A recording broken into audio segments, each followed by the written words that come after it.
So welcome to my third episode of must-have Android apps, and whilst these might not exactly be the most recent ones out there, they're ones that you probably won't have heard of and that you should go and download right now.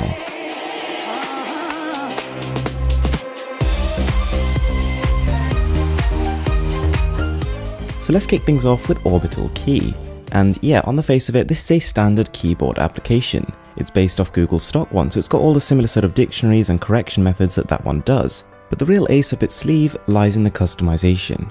Whilst there are some inbuilt themes which are great, that's not really the focus here, because Orbital Key lets you make your own themes. You can customize everything from each individual key to the emoji button to the spacebar, and not only can you choose flat style colors that are built in, but you can add a personalized image of your own, so with a bit of a time investment, you could make the keyboard of your dreams.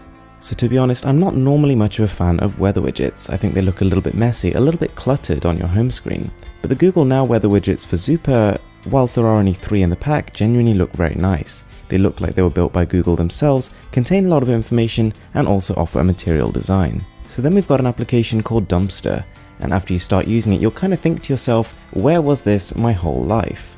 Essentially, it adds a recycle bin functionality to your smartphone.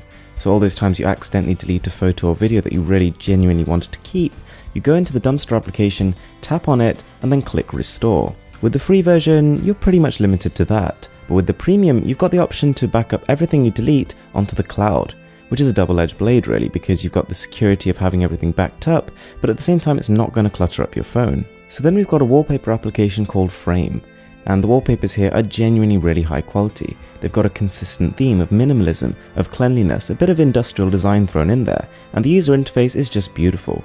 It's really easy to navigate, makes a lot of sense, and generally speaking all the wallpapers are really high resolution. What I would say about the resolution though is that there is a little bit of a disparity.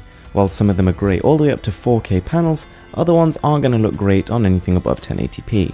So next up we've got Radon, and at least right now it's kind of hard to tell if this is going to be the next big thing or just a bit of a novelty, but it allows you to share any file, so it could be video links, photo links, online documents, using ultrasound.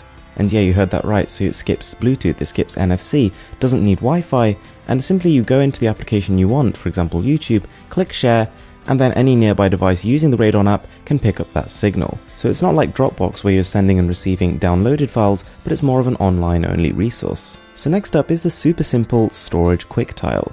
So for those of you running a more up-to-date version of Android where you can customize your quick settings, you simply install the app and it'll appear in your quick settings bar. And once you tap it, it'll take you straight to your storage. Super convenient. Application number 7 is more just a bit of fun than anything that is particularly crucial for your phone's functionality, but I recommend it just as much as the other apps. It's called Freeballs, and it's a physics-based simulation of a huge number of particles, more than you probably thought your phone could compute. It integrates the gyroscope, the accelerometer, touch-based controls, and you can customize a huge amount of things, and it's just incredibly soothing and also incredibly interesting just to see how you can manipulate the particles. So since my original video on how to customize your Android phone, a lot of you guys have been asking me what do I recommend for the best black and white icon pack.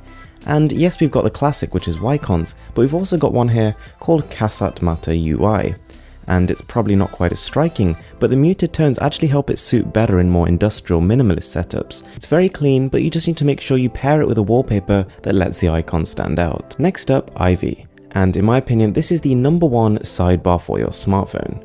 You can activate it by swiping in from the left or the right, and it overlays across any application. It tells you the time, it gives you access to quick shortcuts. You can customize it, adding in your own RSS feed, or you can even make it so that you can open up your app drawer. So then we've got Movies, and this is a all-in-one visualizer for your smartphone.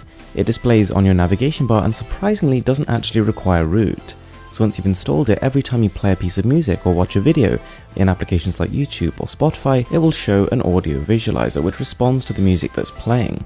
It's not particularly revolutionary, but it is one of a kind, and it adds a little bit more interest to what's going on your phone screen. So guys, there we have it. Those were 10 amazing applications that you should definitely at least consider checking out. I really hope you enjoyed the video, and if you did, be sure to smash that like button. These videos take me absolutely ages to make. With that being said, I'm Mr. Who's the Boss, and I'm signing out.